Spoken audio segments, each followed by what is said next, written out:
उपमुख्यमंत्री एकनाथ शिंदे बोलतायत, थेट जाऊयात. पूर्ण केली. आयुक्तांना धन्यवाद, त्यांच्या टीमला धन्यवाद.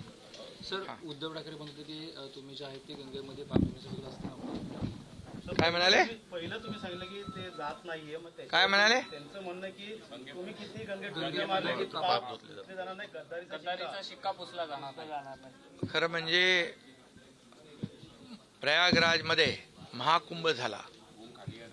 65 कोटी लोक त्या महाकुंभामध्ये सामील झाले आणि अतिशय श्रद्धेने, भक्तिभावाने त्या त्रिवेणी, गंगा, यमुना, सरस्वतीच्या त्रिवेणी संगमावर सगळ्यांनी स्नान केलं. आणि मनुष्य जन्मामध्ये त्या ठिकाणी महाकुंभात स्नान केल्यानंतर जन्म सार्थकी झाला, अशी एक भावना लोकांच्या मनामध्ये आहे. आणि ती भावना मनात ठेवूनच मी गेलो आणि त्या ठिकाणी मला देखील एक वेगळी अनुभूती मिळाली, एक समाधान मिळालं, एक आनंदही मिळाला. आता ज्यांना त्याचं त्या प्रयागराज आणि महाकुंभचं काही देणं घेणं नाही, त्यांच्याबद्दल मी काय बोलणार.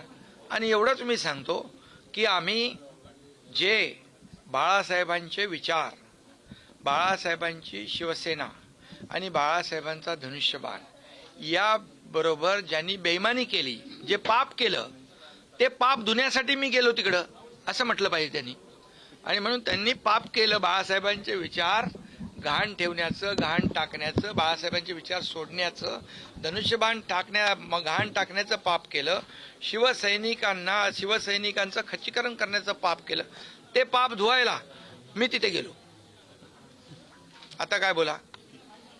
आणि ते पाप लपवायला लंडनमध्ये जातात. आता बोला. गंगेला पण बदनाम केलं की काय? गंगेला बदनाम, महाकुंभाला बदनाम यांनी केलं. चांगल्या चांगल्या ज्या गोष्टी आहेत त्यांना आवडत नाहीत. जिथं चांगलं होतंय तिथं त्यांना पोटदुखी सुरू होते, त्या पोटसूळ उठतो, चांगलं करायला येत नाही, चांगलं बघवत नाही. त्यामुळे आम्हाला गद्दार म्हणता. मग या महाराष्ट्रातल्या जनतेने शिवसेनेचे 60 आमदार निवडून दिले. त्या जनतेला काय आहे? तुम्ही जनतेला दोष देता. ही जनता तुम्हाला विधानसभेत तुमची जागा दाखवलेली आहे. आता येणाऱ्या पुढच्या निवडणुकीत तुमचा पार सुपडा साफ करेल. ठाण्यातनं पहिला दौरा आहे उद्धव ठाकरे महाराष्ट्रामध्ये करणार आहे. अरे, विधानसभेच्या अगोदर पण केला, लोकसभेच्या अगोदर पण ठाण्यात केला. ठाणे हा शिवसेनेचा, बाळासाहेबांचा बालेकिल्ला आहे. त्यामुळे ठाण्यातला लोकसभेचा खासदार पण शिवसेनेचा आला. ठाण्यात सगळे शिवसेनेचेच, महायुतीचेच आमदार निवडून आले. त्यामुळे ठाण्यात येऊ दे, नाही तर आणखी कुठे जाऊ दे, त्यांचा शोलेच होणार. शोलेतला असरानी, आधे इधर जाओ, आधे उधर जाओ, बाकी मेरे पीछे आओ. योगेश कदम आरोपीला पकडण्यात आलेला आहे.